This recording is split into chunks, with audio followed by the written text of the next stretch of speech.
Merci beaucoup, mesdames et messieurs, bonjour, et ravi de cette occasion de faire un peu le point. À l'occasion de cette visite que j'ai tenu à faire quasiment à un an, jour pour jour, du passage du relais entre la mission de l'Union africaine, la MISCA, et la MINUSMA, la mission des Nations Unies. Je crois que c'est l'occasion de faire un peu le point pour voir où nous en sommes, et de travailler, de sensibiliser tous nos partenaires sur la nouvelle échéance importante qui se prépare pour l'avenir très proche maintenant, l'échéance électorale, puisqu'il va y avoir, vous le savez, d'abord un référendum sur la Constitution, puis les élections. Et je dis tout de suite que tout cela doit se faire avant la fin de l'année. Alors bien sûr, il reste beaucoup de défis. Les problèmes d'insécurité qui se sont à nouveau développés ces dernières semaines à Bambari. Je pense également à l'incendie d'une église à Bria dans la nuit de samedi et dimanche. Tout cela est évidemment quelque chose qu'il faut prendre en compte, mais en constatant, c'est en tout cas l'impression que j'ai, la perception que j'ai, à quel point la situation s'est quand même beaucoup améliorée dans la capitale. Je suis frappé par l'activité qui règne dans les rues, les commerces, les gens qui vaquent à leurs affaires. Je crois que tout cela n'a rien à voir avec ce qu'on a connu il y a un an et demi, ou même encore plus récemment. Nous savons qu'une étape décisive a été franchie avec le forum de Bangui, précédé par de très très larges consultations de l'ensemble des forces vives du pays. Je crois que c'est une étape très importante dans la réconciliation nationale. Je vois que toute une série de processus politiques se poursuivent, sur lesquels nous travaillons activement. Je pense en particulier auprès des DR pour trouver des solutions aux problèmes des ex-combattants. Tout cela, je crois, est quelque chose qui doit se poursuivre. J'en reviens à la question des élections. Nous sommes clairement sur la dernière ligne droite. Ces élections doivent se tenir à bonne date, avant la fin de l'année, et correctement. Et j'observe que toutes les autorités de transition que j'ai rencontrées au cours de ces jours, à tous les niveaux, y compris au sommet, m'ont dit leur donné leurs assurances et m'ont dit leur certitude que les échéances seront tenues. Le référendum sur la Constitution, par exemple, je pense, ne rencontre plus d'obstacles, en particulier la question de la création d'un Sénat centrafricain. Je comprends que cette question est tranchée, c'est-à-dire qu'il y a accord sur le fait qu'il doit y avoir un Sénat un jour, mais un jour, et pas pour tout de suite, dans un an, dans 5 ans, que sais-je. Cela, ce sera la décision souveraine du peuple et des autorités centrafricaines. Mais ça n'est plus un obstacle sur la voie du référendum. Nous avons, avec le concours des autorités de la transition, réglé positivement la question de la participation des réfugiés au vote, qui est une question très importante, parce qu'il fallait que les réfugiés, dont beaucoup appartiennent à la communauté de confession musulmane, puissent participer à la consultation nationale. C'est acquis et c'est bien. Et nous travaillons avec notamment le Haut Commissariat aux réfugiés pour faire en sorte que ça se passe. J'ai entendu l'appel de certains, de quelques partis politiques, je crois, hier, qui réclament une troisième transition. Et je voudrais leur dire de la manière la plus claire, il n'y aura pas de troisième transition. Je crois que le mot transition a un sens bien précis. Il y a un calendrier qui a été confirmé par la médiation, par les pays de la région, par les autorités du Conseil de sécurité. Cette transition s'achève le 31 décembre 2015. On ne va pas jouer les prolongations. La communauté internationale est très mobilisée toujours, et il faut qu'elle le reste malgré la prolifération de crises souvent massives ailleurs dans le monde.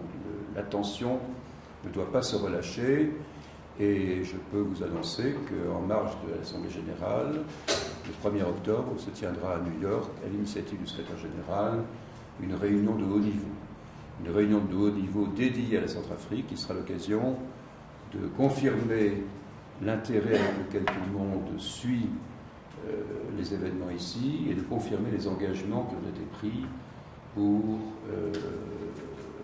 soutenir les processus en cours. Un exemple de soutien, les Nations Unies ont décidé de manière absolument exceptionnelle de débloquer $1 million pour contribuer au financement des élections. Comme on a encore un petit trou de financement, je crois que c'est important. Les pays de la région, dont je voudrais saluer l'engagement, et particulièrement celui du médiateur de la République du Congo, le président Sassou Nguesso, mais aussi l'Union africaine, mais aussi l'Union européenne. J'étais à Luxembourg et à Bruxelles avant de venir ici, et j'ai senti que cet engagement de l'Union européenne, manifesté par exemple l'hiver dernier par l'engagement de la force européenne RCA, EUFOR, qui a été extrêmement utile et vraiment qui a fait une différence. Cet engagement se poursuivra sous d'autres formes.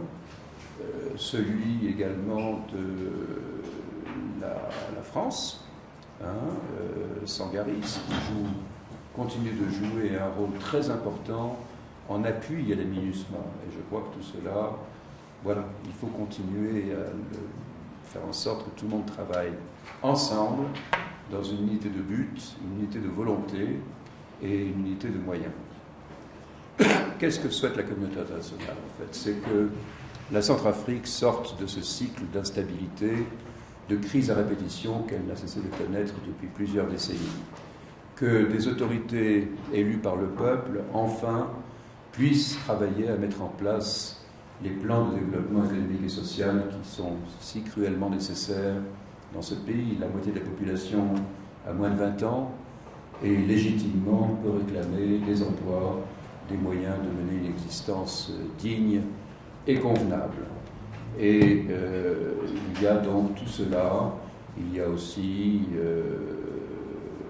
le fait qu'il faut vraiment voilà, aider le pays, encore une fois, à sortir de ce cycle infernal. L'ancien représentant spécial du secrétaire général, le général Gaye, vous le savez, s'est investi sans relâche dans la stabilisation de la République centrafricaine, s'était engagé avec énergie et détermination sur ces différents chantiers.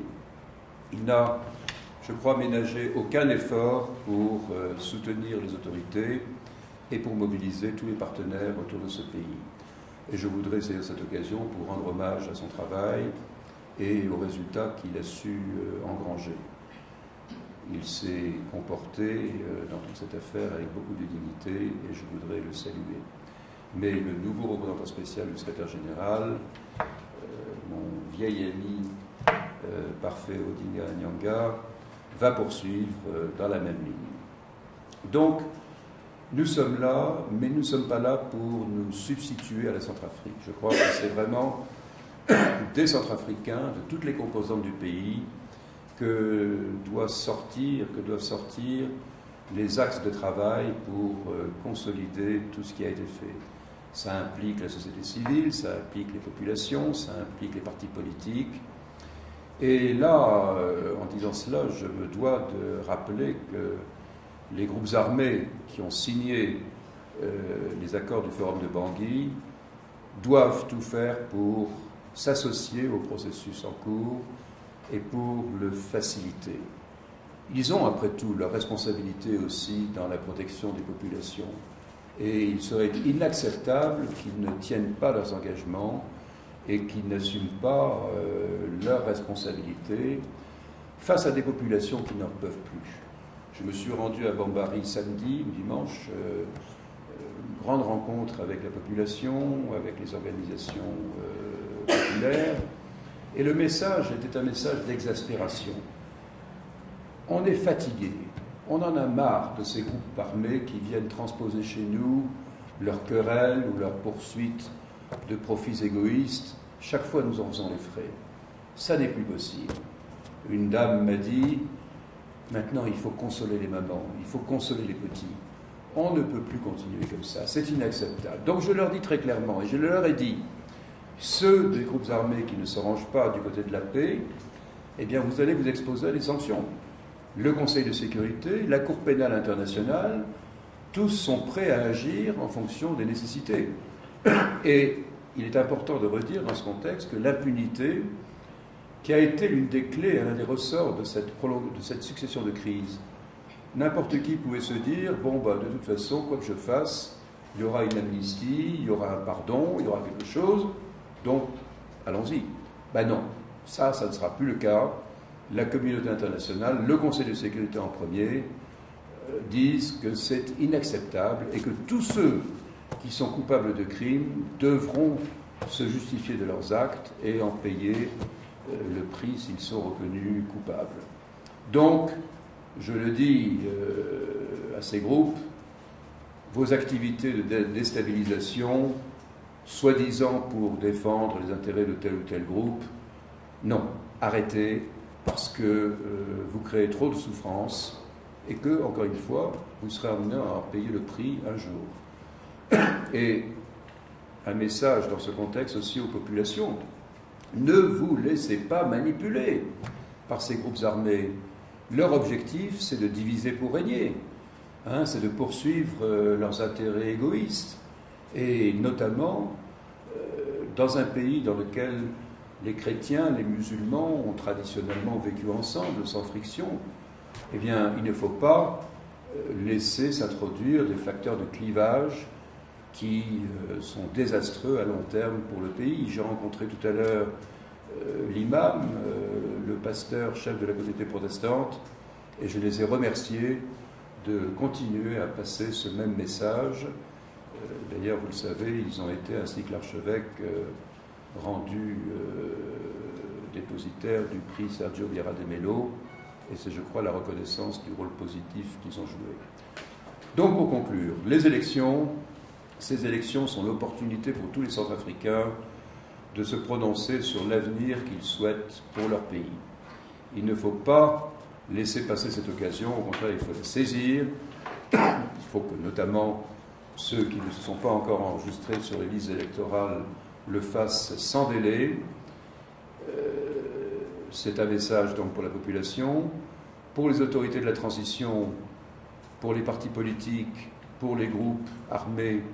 Il faut que tous les messages de réconciliation, les messages apaisants, les messages de nature à créer de la confiance soient passés à chaque occasion, parce que, encore une fois, c'est une opportunité pour le peuple centrafricain, une opportunité de reprendre en main son avenir. C'est une occasion, et je l'ai dit plusieurs fois dans le passé, il n'y aura pas de nouvelle occasion. Ceci est la 3e mission des Nations Unies en Centrafrique. Il n'y aura pas de 4e mission. Il faut qu'ensemble, nous-mêmes aidant les Centrafricains, il faut qu'ensemble nous réussissions. Je vous remercie. Et j'ajouterai un élément important peut-être lié à l'actualité immédiate. Je vous l'ai dit, nous sommes rendus à Bambari dimanche, et j'ai entendu l'appel très fort des populations à ce qu'une meilleure protection soit assurée à leur profit contre tous les groupes armés. Cet appel, nous l'avons entendu. Et dans le cadre de notre mandat, dont je redis que l'élément central est la protection des civils, nous avons pris aujourd'hui la décision d'établir à Bambari une zone sans armes. Ceci pour protéger les civils, pour assurer leur intégrité physique, pour permettre la libre circulation des populations et aussi, faut-il le dire, l'accès des travailleurs humanitaires aux populations vulnérables. Cette zone sans armes prendra effet aujourd'hui à 17h. Je voudrais marquer que j'apprécie l'engagement des groupes armés à respecter cette mesure, qui, encore une fois, a pour but principal d'améliorer la sécurité de la population et de créer les conditions favorables au retour des déplacés, de permettre aussi l'enregistrement des électeurs à Bambari, qui va commencer dans quelques jours, le 14 septembre. Nous allons donc veiller avec vigilance et activement avec le travail des hommes Général Toumenta, qui font un travail remarquable sur le terrain. Nous allons veiller à ce que cette mesure soit appliquée, soit suivie des faits. Voilà, je vous remercie, mesdames et messieurs. On va prendre des questions.